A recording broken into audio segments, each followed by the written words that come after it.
Countdown to the Winter Games is sponsored by Indiana University Health.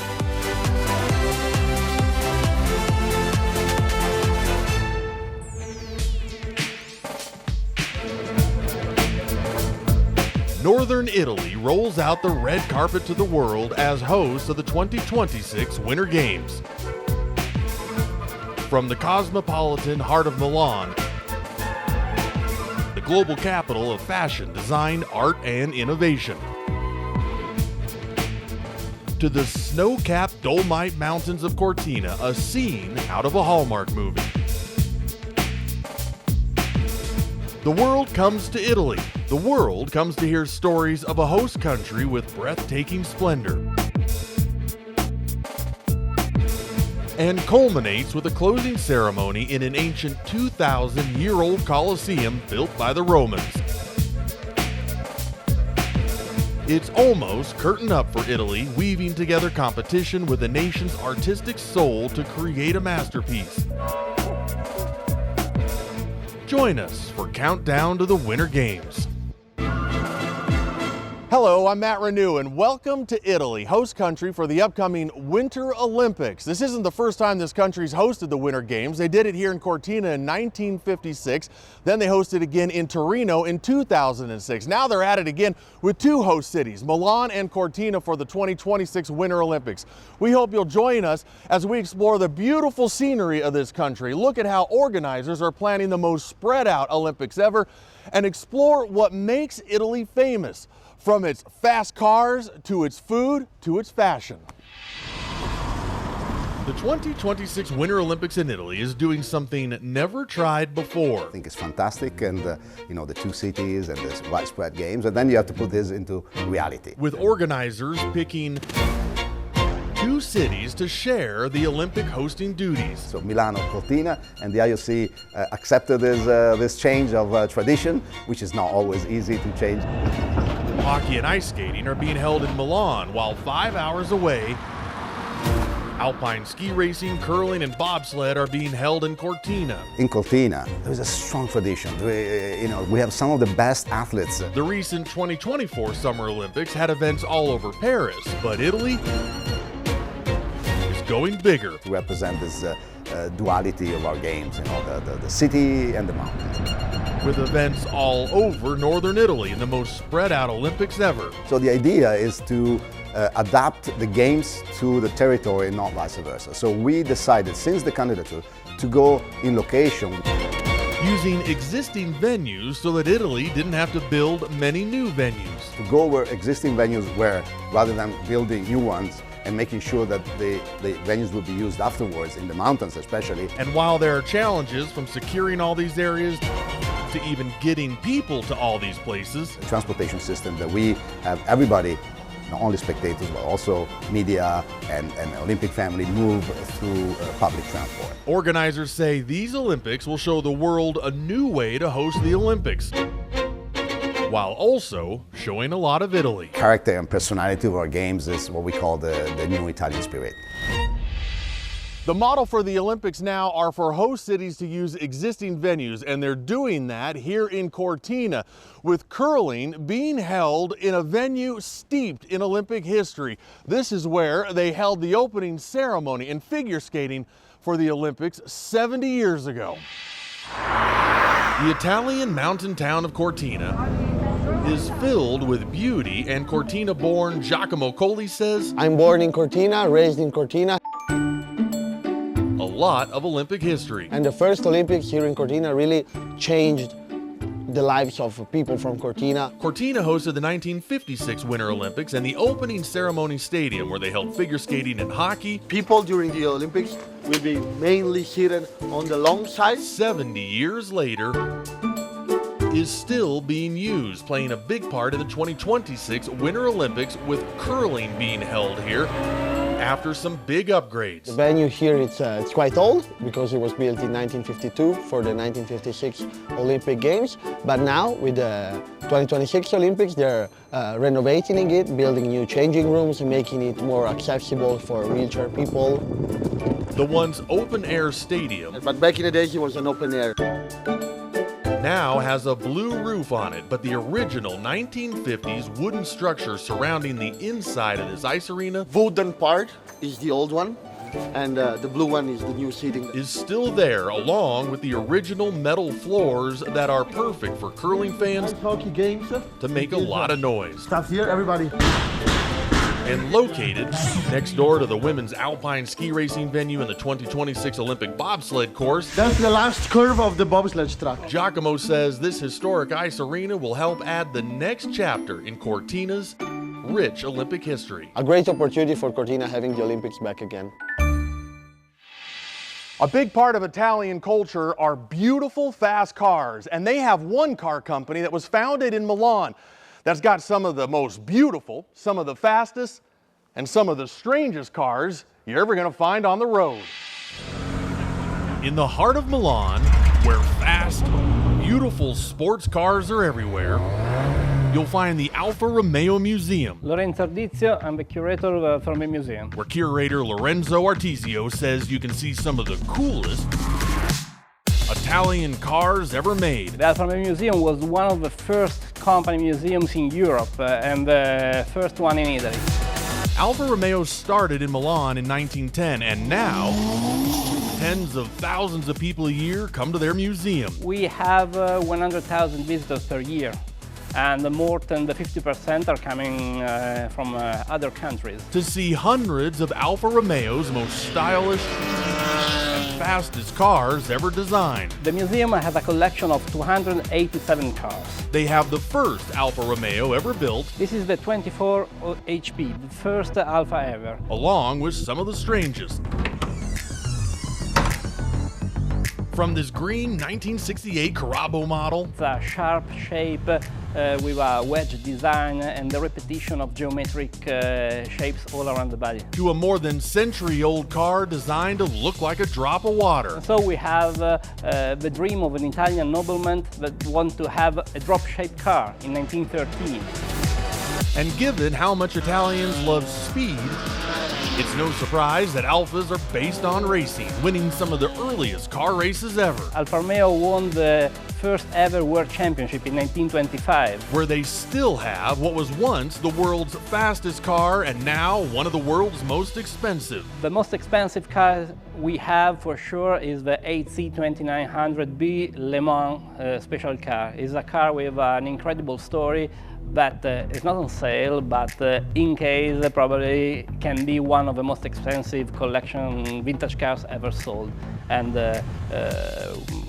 we can expect a value exceeding 120 million. Which, like all the cars here, is run on a test track outside the museum, and as curator, I had the opportunity to drive the museum's car. Lorenzo gets to drive each and every one in the museum. Once a year, we put them on the track for a couple of laps. A pretty nice perk that Lorenzo says is a great way to speed up the workday. It is one of the best parts of my job.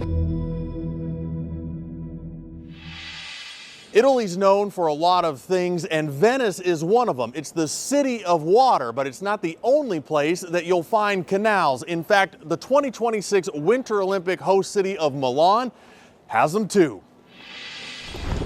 Milan, Italy is most known for its amazing cathedral. Always we have to go by the cathedral. But Milan resident Alessandro Panini says there's another part of this city that a lot of people don't know about. Yes, people are very surprised because most of the people are not aware of the fact that we have water in Milano. And looks a little like Venice. Here we are, the beautiful canals of Milano. Did you expect to find the canals here? The canals of Milan were once a big deal in Europe and were part of the oldest canals that once flowed 31 miles, connecting to a network of canals flowing through the city It was one of the greatest infrastructures back then. that helped transport goods. Milano was full of canals. It got a little bit the feeling of Venice. Until trucks started doing the job, and that's when these canals were closed. It just started, being less useful. Today, only a portion of them still flow. And you're only going to find one gondola on the water. Really, not joking, we have one gondola, so you can take a ride on the canal. But more tourists are discovering the water here, leaving locks on the bridges and enjoying a part of Milan. Tourists are starting to appreciate this area as well. Alessandro says has been flowing with beauty for centuries. It's very lovely.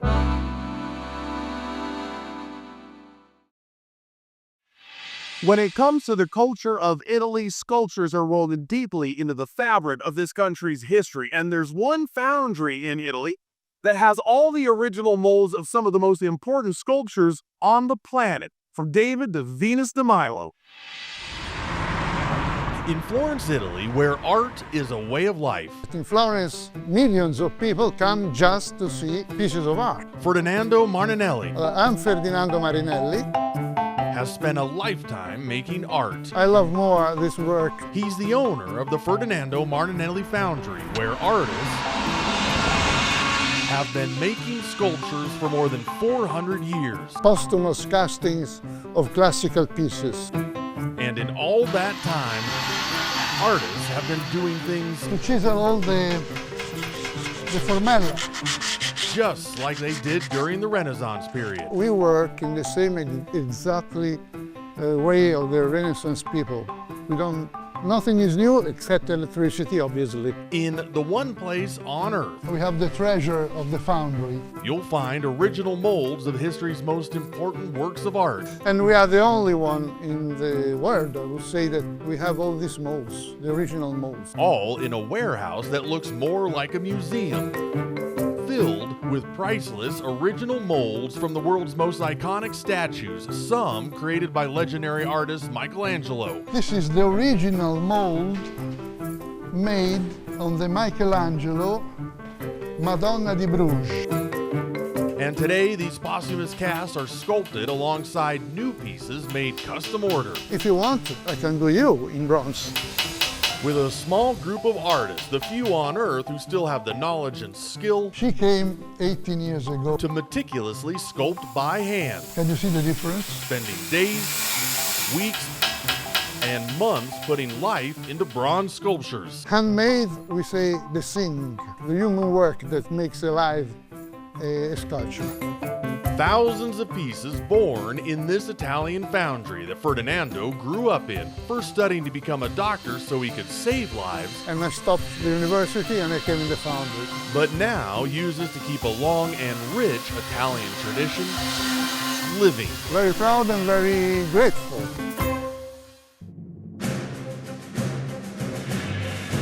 Still to come, fashion and food, two pillars of Italian culture. We'll explore both. You're watching Countdown to the Winter Games.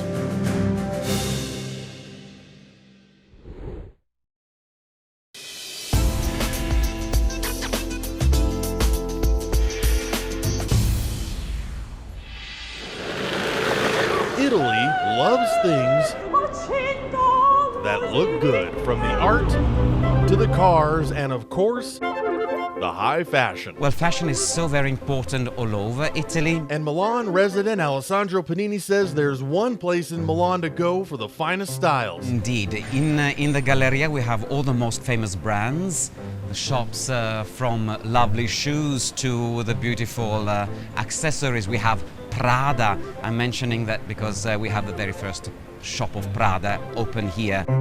Located in the heart of Milan, right next to the Milan Cathedral, is the Galleria, a mall built in 1865 with a dome and architecture that are as beautiful. Look at it. It's covered with glass and iron ever since the beginning. As the clothes being sold here. 1865 when this was built. And today is full of the biggest names in fashion. We have Gucci, we have Louis Vuitton, we have them all. Where looking good is feeling good. We call it in Latin the genius loci, so there is something about the place itself that is inspiring people either to dress or to make art. And why Alessandro says Italy is a country where beauty is in every single corner. looks so good. You noticed. In Cortina, Italy, where ski racing and food are everything Skiing and food. Francesco Ganita and his wife I'm the guy managing with my wife. own the Five Torri restaurant, where they combine two things Italians love most: ski racing and pizza. This restaurant is a home of skiers. Because this is a ski racing family. Francesco's co-owner cousin was a ski racer. He raced 5 Olympics. And back in Colorado, Francesco raced with Denver University, helping that team win the NCAA championship. And the last year we won the NCAA championship. So now, in his Cortina restaurant, among all the great Italian dishes, you'll also find pizza named after two of the fastest U.S. ski racers of all time. 2 or 3 pizzas in the menu named by an athlete. The story started probably 6, 7 years ago. The Ted Ligety Pizza, made just how Ted Ligety likes his pizza. He made the same pizza without remembering. So we decided to name it Ted Ligety Pizza. And it got really famous. And there's also the Lindsey Vaughn. Lindsay, probably the best customer we had in the past 15 years. Named after her favorite pizza. Both are regulars here, which is one of 2 requirements to have a ski racing pizza named after you. She was picking Margarita all the time, so it's really hard to change that name. But after the comeback, she decided to come back. We put a Margarita Lindsey Vaughn pizza in the menu. And Francesco says both pizzas are delicious. That's a good pick. And why during the Olympics, people are racing to get a slice. He's a top seller during the World Cup.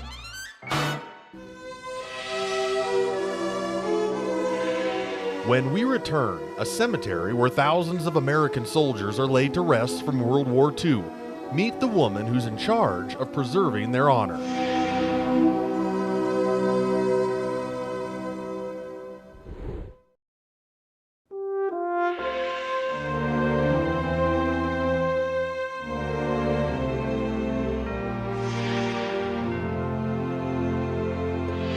A big part of Italy is Italian history, and a big part of their history is the sacrifice that American soldiers made here during World War II. Soldiers that fought and died on Italian soil and are now buried here at the Florence American Cemetery, where the staff's dedicated to making sure the stories of those soldiers aren't forgotten. Near the Italian city of Florence, tucked into the hills of Tuscany, is the American Cemetery of Florence. My name is Erith Zecker, and I'm the superintendent of the Florence American Cemetery. Where Superintendent Erith Zecker says thousands of American soldiers have been laid to rest. Interred here are 4,402 service members. Those include 6 sets of brothers, there are 10 civilians, 4 women, and 3 Medal of Honor recipients. These are the servicemen and women who died in hard-fought battles against Nazi Germany in northern Italy during World War II. Their campaigns, going up all in, described in detail on memorial walls. The largest units are the 10th Mountain Division, the 34th Infantry Division, the 85th and the 88th, the 91st and the 92nd Division. Their names chiseled into rows of marble headstone lining this hollow ground. Men like Fred Zarlango. He's from Denver, Colorado. Who trained with the 10th Mountain Division, then died in Italy during World War II. He was killed 1 month shy of his 19th birthday. Today, a memorial stands on high ground overlooking the cemetery with the names of the missing. They still haven't been found. Etched into a wall. Went missing on May 31st of 1944. Next to a large stone pylon with the spirit of peace at the top, overlooking the many who have fallen here. We are dedicated to not just preserving the stories, but telling the stories. Where Erith says their lives and sacrifice are being preserved in time, honored so they'll never be forgotten. Making sure that the world doesn't forget. And the cemetery itself is the embodiment of a promise kept.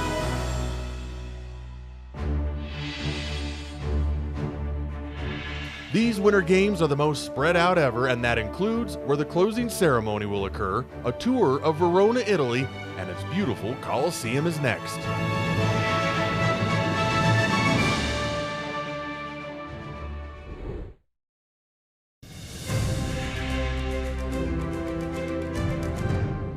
The Olympics might be the biggest sporting event on the planet, but it's Raffaella Pagnier's job. I'm head of brand identity and look of the games. To make sure everyone knows about it. It's a strange project because you have a brand that is the Olympic Games and the Paralympic Games, then you need to create your own branding. With just a few years to create a brand that sells the 2026 Winter Olympics to the world. It's really interesting, and it's got such a short time of life too. And there's no better brand than the Olympic logo, with this one being a first of its kind. We built our brand personality on that. Designed, then picked by a vote of the people on a TV show. So yes, it was on a TV show, so it was open to all the Italian public, and they could choose between two. With a winning logo that has a lot more than meets the eye, with a design of a handwritten number 26 in steam on a wintry window. We've really enhanced that a lot too, because the idea of having this steamed window and looking through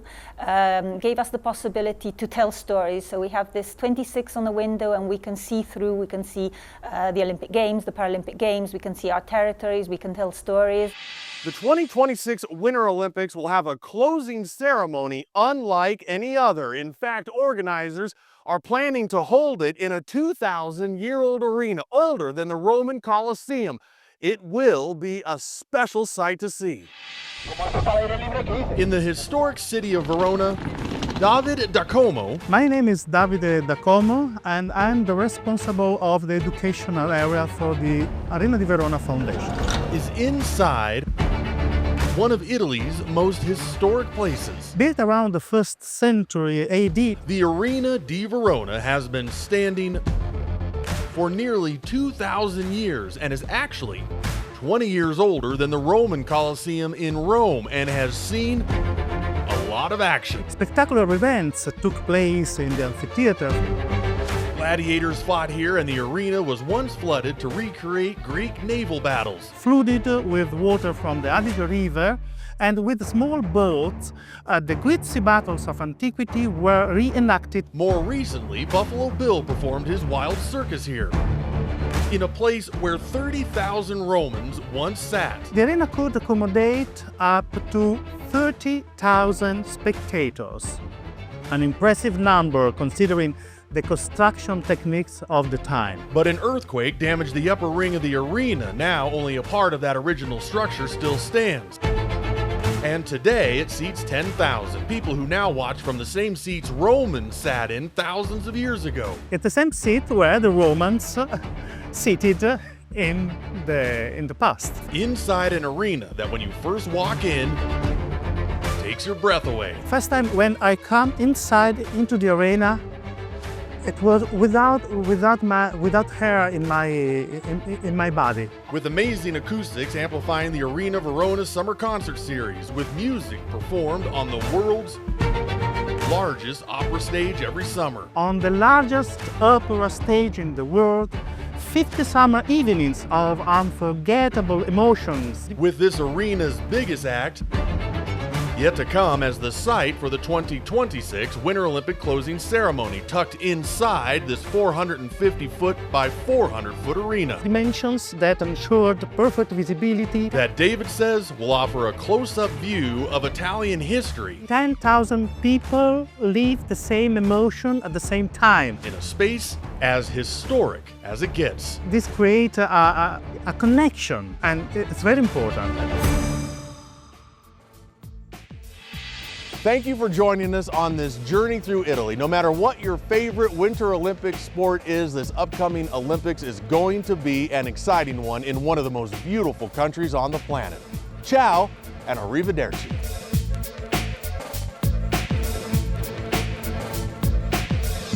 Countdown to the Winter Games is sponsored by Indiana University Health.